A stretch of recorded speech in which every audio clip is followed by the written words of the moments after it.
A 63-year-old woman named Vivienne came to me 19 months ago. She had been a community pharmacist for 31 years. She knew medications. She knew side effects. She knew the body's warning systems better than most people who had never studied medicine formally. She had spent 3 decades counseling patients about the signs of serious illness, about when to seek help, about which symptoms warranted a phone call to their GP rather than a wait and pano 4C approach at home. And yet she had spent 14 months attributing 6 separate symptoms to 6 separate benign explanations without once connecting them to a single underlying cause, without once suspecting the organ that was producing all of them. Simultaneously, she came to me because her blood pressure had become increasingly difficult to control. Her GP had been adjusting her antihypertensive medications for 8 months without achieving satisfactory numbers. Her current regimen was 3 medications at moderate doses, and her systolic was still running between 148 and 162. Her GP had referred her to cardiology. I reviewed her full clinical picture, her blood pressure history, her medications, her symptom timeline, and the 6 things she had been experiencing for over a year that she had not listed as symptoms, because none of them had seemed serious enough to constitute a formal complaint. She had been more tired than her workload explained. Her ankles were slightly puffy by the end of most days. She had noticed her urine was sometimes foamy when it hit the water in the toilet. She had been itching her arms, her back, worse at night, without any identifiable skin condition. She had been waking twice a night to urinate, which she had attributed to age, and to the diuretic she took for her blood pressure. And for the past 6 months, she had noticed a subtle but persistent change in how food tasted, a slight metallic quality that sometimes made meals less appealing than they had been. 6 things, each attributed to something else. The fatigue to a demanding job, the ankle swelling to her diuretic, and long hours standing. The foamy urine, noticed briefly and then forgotten. The itching managed with moisturizer and antihistamine, the nocturia attributed to medication. The taste change attributed to the antihypertensive she had started 8 months ago. When I added a kidney function panel to her bloods, her eGFR came back at 34. Her kidneys were functioning at approximately 1/3 of their design capacity. She was in stage 3 bites, chronic kidney disease. It had almost certainly been developing for 3 to 4 years. And the 6 things she had been individually explaining away were not 6 separate, minor inconveniences. They were 6 coordinated communications from a pair of kidneys that had been trying to be heard for considerably longer than 14 months. I'm Dr. Kevin Adewale. I'm a cardiothoracic surgeon. I've spent over 30 years operating on hearts, repairing arteries, and understanding the profound connection between renal function and cardiovascular health. What I'm about to share with you, most doctors won't bring up at your annual checkup, but after 60, it matters more than you think. There are 6 early signs of kidney disease that are being missed in consulting rooms every single day. Signs that are present, that are physically real, that are being attributed to medications, to aging, to dietary variation. While the kidney disease, they are signaling progresses toward a stage from which recovery becomes significantly more difficult. Today, I am going to walk you through all 6. I am going to tell you exactly what each sign means, why doctors consistently miss it, what is happening inside the kidneys when it appears, and what you need to do the moment you recognize it. Stay with me, because the 4th sign on this list is the one that surprises people most, and it is the one that is most consistently attributed to the wrong organ. Before I take you through the 6 signs, I need you to understand something fundamental about the kidneys that most people have never been told, because this understanding is what transforms these signs from 6 separate minor complaints into a coherent and urgent message. Think of it this way. Your kidneys are a pair of extraordinarily sophisticated filtration organs sitting at the back of the abdomen, one on each side of the spine. Every single minute of every single day, they filter approximately 1.3 liters of blood. Over the course of a full day, they process nearly 200 liters, removing metabolic waste, balancing electrolytes, regulating fluid volume, controlling blood pressure through the renin-angiotensin system, producing erythropoietin to stimulate red blood cell production, and activating vitamin D for bone health. They do all of this simultaneously, automatically, and silently. Here is the clinical trap. The kidneys have enormous functional reserve. You can lose 50% of kidney function, half of the filtration capacity of both kidneys combined, and feel completely normal. Blood tests may still return within normal ranges. Symptoms may be absent or so subtle they are attributable to a dozen other causes. The kidneys compensate. They adapt. They redistribute the workload among remaining functional nephrons and continue delivering acceptable output long after their reserve has been significantly depleted. By the time the signs I'm about to describe appear consistently, kidney function has already been compromised for months or years. The National Kidney Foundation estimates that 37 million adults in the United States have chronic kidney disease. 37 million. And of those, nearly 90% are undiagnosed. They are living their lives, managing their fatigue, moisturizing their itchy skin, noting their foamy urine briefly, and moving on. While kidney disease progresses through its earlier and more manageable stages, toward the stages where the options become fewer and the interventions become more significant. What you do with the information in the next several minutes either gives your kidneys the investigation they deserve or leaves you in the 90% who do not know. Let me show you exactly what I mean. The first early sign is changes in urination. Specifically, changes in frequency, volume, appearance, or character that have developed gradually and have each been individually explained without the pattern being recognized. Waking more than once a night to urinate, nocturia, is perhaps the most universally dismissed sign in this entire list. In men, it is attributed to prostate enlargement. In women, it is attributed to reduced bladder capacity with age. Both of those are legitimate causes of nocturia. But the kidneys are also a cause. And in a clinical encounter that lasts 12 minutes, the prostate or the bladder gets the attribution before the kidneys are considered. But here is what is actually happening inside the body. Healthy kidneys concentrate urine during the night, producing a smaller volume of more concentrated urine that allows sleep to go uninterrupted. When the concentrating ability of the kidneys is impaired by chronic kidney disease, when the tubular function that manages water reabsorption becomes less efficient, the kidneys cannot concentrate urine adequately overnight. They produce larger volumes of more dilute urine. The person wakes to urinate, not because the bladder is overactive, because the kidneys are producing more urine than the bladder can comfortably hold. While the person sleeps, alongside nocturia, the presence of foam or bubbles in the urine, particularly foam that persists rather than dispersing quickly, is one of the earliest and most specific signs of kidney damage available to the naked eye. Persistent foam in the urine indicates proteinuria. Protein, specifically albumin, leaking through damaged glomerular filtration membranes into the urine. Albumin in the urine creates surface tension that produces foam the same way soap creates foam in water. One episode of foamy urine is not clinically significant.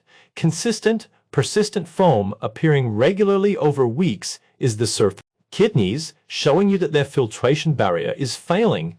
Research published in the American Journal of Kidney Diseases found that persistent proteinuria was detectable in patients an average of 5 years before a formal chronic kidney disease diagnosis was made. 5 years. The foam was there, nobody read it. If your urine has been consistently foamy and that foam persists for more than a few seconds after hitting the water, ask your GP for a urine albumin to creatinine ratio. That single urine test measures protein leakage directly. It is inexpensive, non-invasive, and will detect proteinuria at concentrations the naked eye cannot identify. A result above 30 milligrams per gram warrants kidney function investigation, regardless of what the creatinine shows. The second early sign is swelling. Specifically, bilateral swelling of the ankles, feet, and lower legs. that is worse at the end of the day, present most evenings, and not fully resolved by the following morning. Both legs equally persistently. Here is why this is missed. Leg swelling in adults over 60 is one of the most over-attributed symptoms in primary care.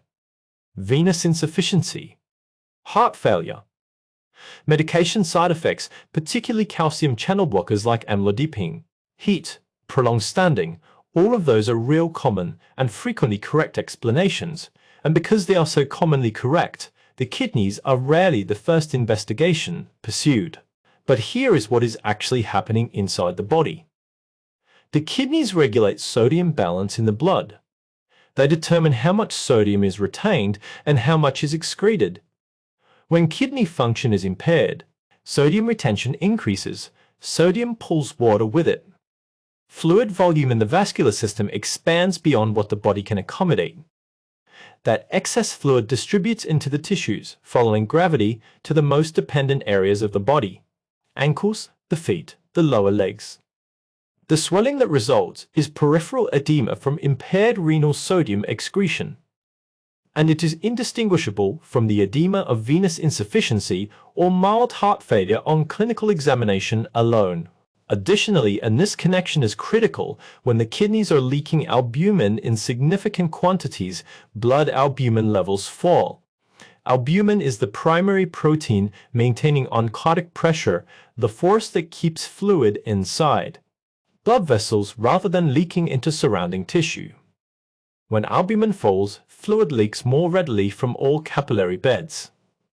The edema is driven by two simultaneous mechanisms: sodium retention and reduced oncotic pressure, both from the same failing kidneys. The investigation that distinguishes renal edema from other causes is a combination of urine albumin to creatinine ratio, serum creatinine with eGFR calculation, and serum albumin. 3 standard blood and urine tests that together tell your doctor whether the kidneys are the source of the fluid accumulation. If you have bilateral leg swelling that has been attributed to medication or to venous insufficiency without kidney function ever having been formally assessed, please ask for that assessment at your next appointment. But the next sign is where things become far more serious, and it is the one that surprises almost every patient I explain it to. The third sign is fatigue, that is specifically and distinctly different from other types of tiredness. Not the fatigue of a demanding week, not the fatigue of poor sleep. A heavy cellular exhaustion that precedes the day, that is present on waking, that makes ordinary activities feel like they require unreasonable effort. Here is why this is almost never attributed to the kidneys in the first investigation. The differential diagnosis of fatigue is vast. Thyroid dysfunction, iron deficiency anemia, depression, sleep apnea, heart failure, vitamin B1-2 deficiency, all of those are checked before the kidneys. And in many cases, they are the correct answer. But in a patient with several of the other signs I am describing, fatigue that does not resolve with rest and that coexists with nocturia and peripheral edema deserves renal function investigation as part of the initial workup, not after everything else has been excluded. Here is what is actually happening inside the body.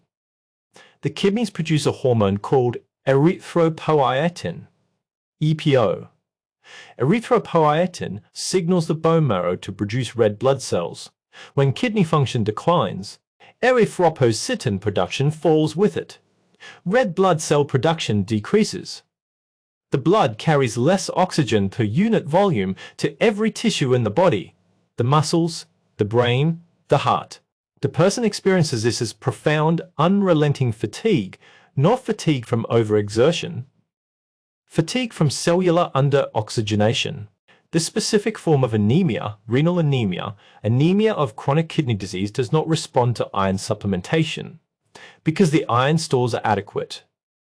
The problem is, the signal telling the marrow to use those stores has fallen.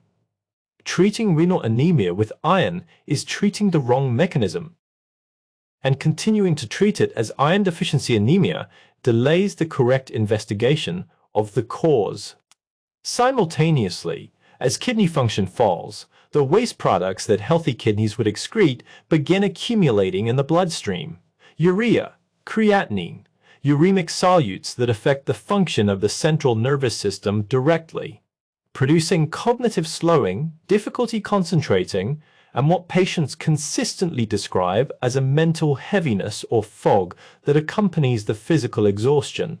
If your fatigue has been present for more than 8 weeks and has not responded to addressing the more common causes, if your iron is normal, your thyroid is normal, your sleep is adequate, ask your doctor specifically for a renal function panel, an EGFR, and a creatinine. Those two numbers will tell you whether the kidneys are contributing to the exhaustion that has been attributed to everything else. Let me ask you something directly. Have you been told your fatigue is age? Have the standard investigations come back normal while the tiredness continues? Tell me in the comments below, because the number of people carrying a renal explanation for fatigue that has been investigated with everything except a kidney function panel is far larger than it should be. And a kidney function panel is one blood draw. The fourth sign is the one that most surprises people when I explain its connection to the kidneys. Persistent skin itching, pruritus without visible rash, worse at night, affecting the arms, the back, the palms, and the soles of the feet. Here is why this is attributed to the wrong organ consistently. The skin is the visible organ. It presents itself for examination. When something is wrong and the symptoms involve the skin, the investigation naturally focuses on the skin. Dermatitis, eczema, scabies, allergic reaction, dry skin from aging, all of those are investigated before the kidney is considered. And the itch from kidney disease, uremic pruritus, has no visible skin pathology. The skin looks normal, the rash is absent, the explanation becomes dry skin, becomes anxiety, becomes one of those things. Here's what is actually happening inside the body. As kidney function declines, two specific mechanisms produce uremic pruritus.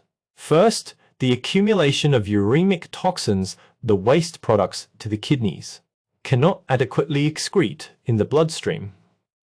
Those toxins deposit in the skin and alter the sensory threshold of dermal nerve fibers, producing itch from a systemic source rather than a surface one. Second, the calcium-phosphorus dysregulation that accompanies declining kidney function. Healthy kidneys excrete phosphorus efficiently. When they cannot, phosphorus accumulates in the blood. Elevated phosphorus draws calcium from the bones.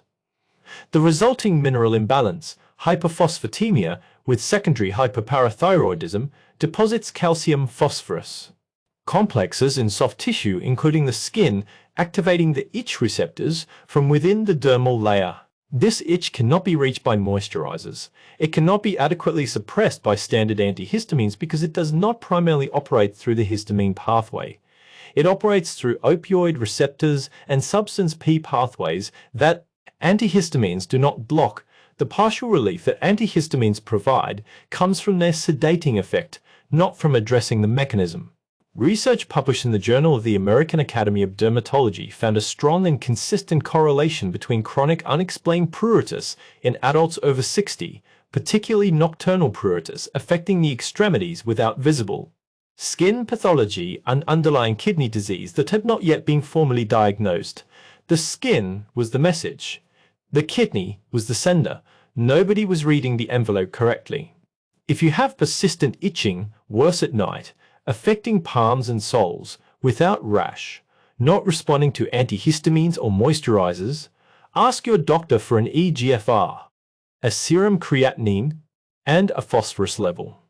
Those three values together will tell whether the kidneys are the source of the itch sitting in your skin every night while you try to sleep.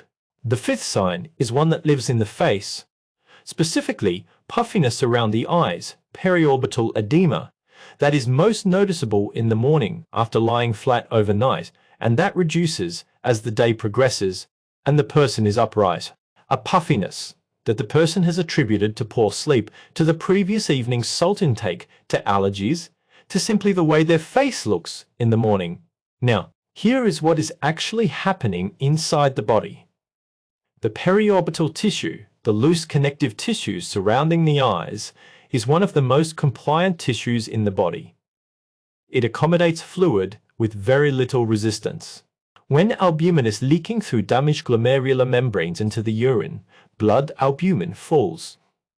As I described earlier, falling albumin reduces oncotic pressure, the force keeping fluid inside blood vessels.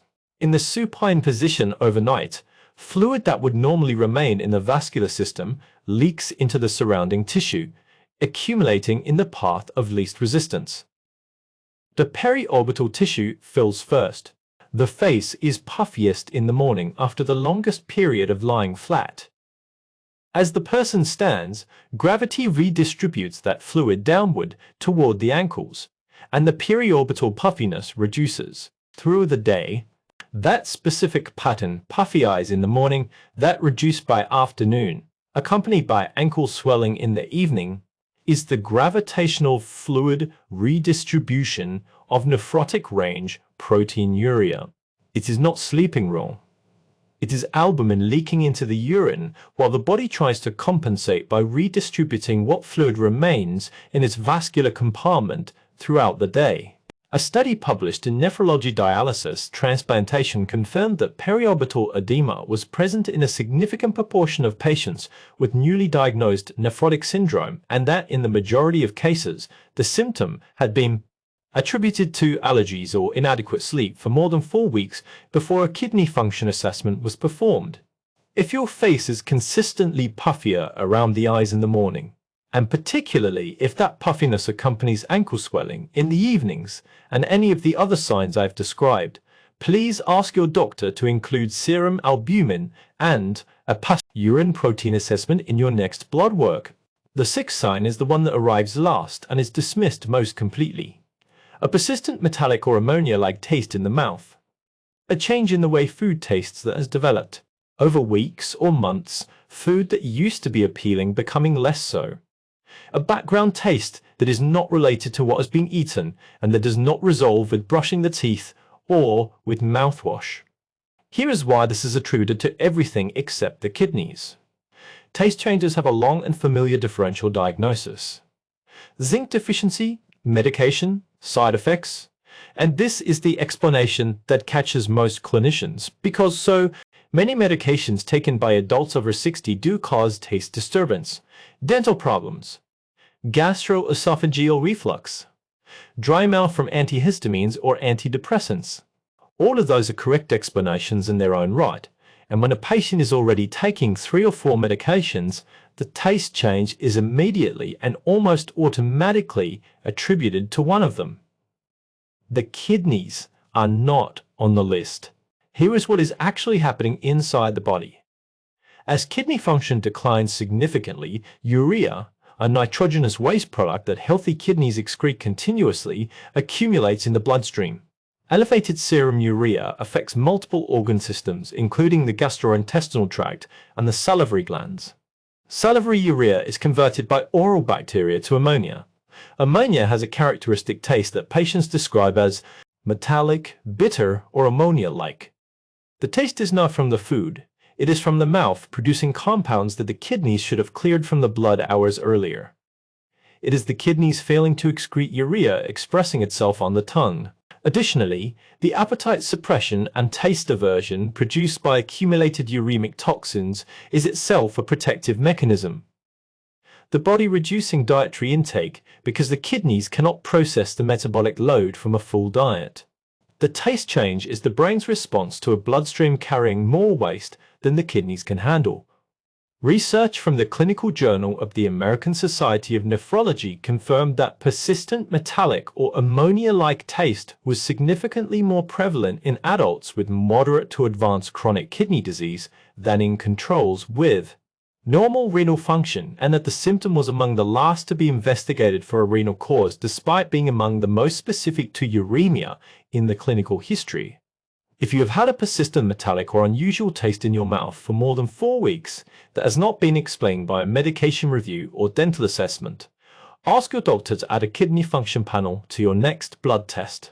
Let me bring all 6 together now. because Vivienne had all six, and what they collectively represented was not six separate symptoms requiring six separate investigations. They were one organ communicating through six simultaneous channels. Nocturia and foamy urine, tubular concentrating failure and glomerular protein leakage, bilateral ankle edema, sodium retention and falling albumin from ongoing proteinuria, fatigue, unresponsive to rest, renal anemia from erythropoietin deficiency combined with circulating uremic solutes, nocturnal skin itching without rash, uremic toxins, and calcium phosphorus dysregulation depositing in the dermis. Morning periorbital puffiness, reducing through the day, gravitational redistribution of fluid escaping circulation depleted of albumin, and a persistent metallic taste in the mouth, salivary urea from a bloodstream carrying what the kidneys were no longer adequately clearing. 6 signs, 6 channels, 1 message. The kidneys are under dangerous stress and have been for considerably longer than the signs suggest. Knowledge without action is just worry. I am not here to frighten you. I am here to give you a plan. I call this the Kidney Early Warning Protocol. 5 steps, beginning this week. Step 1. Request a full kidney function assessment at your next GP appointment. Ask specifically for a serum creatinine, an estimated glomerular filtration rate (eGFR), and a urine albumin to creatinine ratio. Those 3 values together provide the complete picture of kidney filtration function and protein leakage. If your last kidney function test was more than 12 months ago and you have hypertension, diabetes, a family history of kidney disease, or any of the 6 signs I have described, request this assessment today rather than at a future routine appointment. Step 2. Track your urine for 1 week. Note whether it is foamy consistently. Note whether the foam persists or disperses quickly. Note the color, whether it is darker than pale yellow despite adequate hydration. Note how many times you wake overnight to urinate. 1 week of consistent observation gives your doctor clinical information that a single-point urine test in a consulting room cannot replicate. Bring those notes to your appointment. Step 3. Compare your legs each morning and evening for 5 consecutive days. Are both ankles equally swollen by evening? Is the swelling present most evenings rather than occasionally? Is your face puffier around the eyes in the morning than in the afternoon? Document the pattern. A pattern that is consistent across 5 days is a clinical finding, not a coincidence. Step 4. Review your medications with your pharmacist or GP specifically for nephrotoxic agents. NSAIDs, ibuprofen, naproxen, and similar compounds reduce renal blood flow with every dose and can accelerate in kidney function decline in a person with already compromised renal reserve. Proton pump inhibitors taken long-term have been associated with interstitial nephritis, and certain antibiotics accumulate to toxic concentrations in impaired kidneys. A medication review that specifically asks whether any current drug is harmful to a kidney that may not be functioning optimally is a different conversation from a routine medication review. Ask for it specifically. Step 5. If your eGFR comes back below 60, indicating that your kidneys are functioning at less than 60% of their normal capacity, ask for a referral to nephrology, not next year, at the time of that result. Stage 3 kidney disease and above requires specialist management, including blood pressure targets that are specific to renal protection, dietary phosphorus and potassium guidance, erythropoietin assessment, and medication review by someone who specializes in preserving remaining kidney function. Early nephrology involvement in stage 3 is associated with significantly slower progression to stage 4 and 5 than late. Referral. The window for the most effective intervention is widest at the earliest stage. Do not wait for the symptoms to worsen before seeking the specialist conversation. I want to come back to Vivienne. After her eGFR of 34, and her urine albumin to creatinine ratio of 280 mg per gram, nearly 10 times the upper limit of normal, confirmed stage 3 by chronic kidney disease with significant proteinuria, her care was restructured entirely. Her blood pressure target was revised downward to below 125/75, minus significantly tighter than the standard cardiovascular target, because in the context of proteinuric kidney disease, aggressive blood pressure control is one of the most powerful interventions for slowing progression. Her antihypertensive regimen was changed to include an ACE inhibitor, a class of medication with specific evidence for reducing proteinuria and protecting glomerular function in chronic kidney disease. Her regular ibuprofen use for arthritis was stopped and replaced with a safer alternative. Her diet was reviewed specifically for phosphorus and potassium content. At 6 months, her urine albumin to creatinine ratio had fallen from 280 to 94. Her eGFR had stabilized at 36, not improved, but no longer falling. Her blood pressure was consistently below 125 systolic. For the first time in 2 years, her ankle swelling had resolved. The nocturnal itching had significantly reduced. Her morning periorbital puffiness was gone. The foamy urine had diminished to an occasional episode rather than a consistent finding. She came back to see me 8 months after her initial assessment. She sat across from me with the precise analytical focus of a woman who has understood something clearly and is choosing her words carefully because she wants to. "Say it correctly," she said. "I have spent 31 years counseling patients about the signs of serious illness." She paused. Then she said, "I had 6 signs of serious illness for over a year." She looked at her hands for a moment. Then she looked at me and said, "What has stayed with me ever since?" She said, "Every one of them was explainable. None of them was unexplainable." And that is exactly how it hides. That is exactly how it hides. 6 signs, each one individually reasonable, each one with a ready and plausible explanation, all of them together. The unmistakable communication of 2 kidneys that had been doing remarkable work with a fraction of their capacity, while the body quietly arranged its consequences in the ankles, in the skin, in the morning, face in the mirror, in the urine, in the taste of food, in the fatigue that no sleep could touch. Let me say each sign one final time. Foamy urine and nocturia. The glomerular filter is leaking protein and the tubules have lost their concentrating ability. Bilateral ankle and lower leg swelling. Worse in the evening, sodium retention and falling albumin from a proteinuric kidney draining fluid out of the vascular space. Deep, persistent fatigue that rest does not resolve. Erythropoietin deficiency producing renal anemia and uremic. Toxins impairing central nervous system function.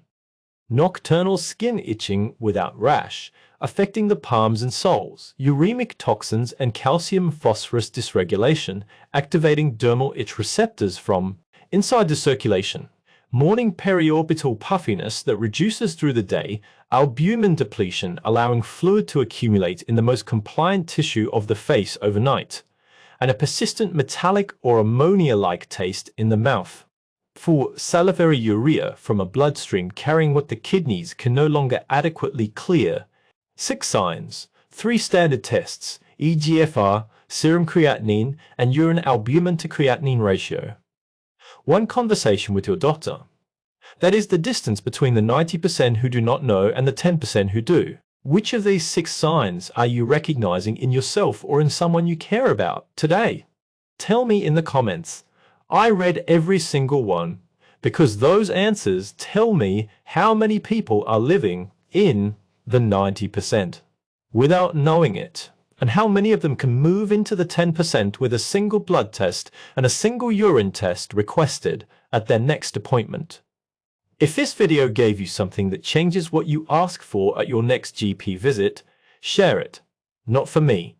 For the person in your life who has been itching at night and buying different moisturizers, who has noticed their urine is foamy and attributed it to something they ate, who is tired in a way that sleep does not fix and has been told it is age.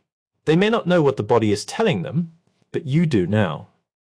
And that is exactly why you are here. And if you have not subscribed yet, please do. Every week, I bring you honest, evidence-based information that I wish every one of my patients had access to long before they needed surgery. Take care of your heart. It has been working for you every single minute of every single day without asking for anything in return. Give it what it needs. It is a fair trade. One last thing, and this is important. Everything I have shared today is general medical information based on published research and my clinical experience as a cardiac surgeon. It is not a substitute for your personal medical care. Please do not make changes to your medications or your treatment plan without speaking to your own physician first. They know your history. They know your clinical picture. I do not. This is education. Use it as a beginning of that conversation. The conversation that Vivienne wishes someone had initiated with her 14 months earlier.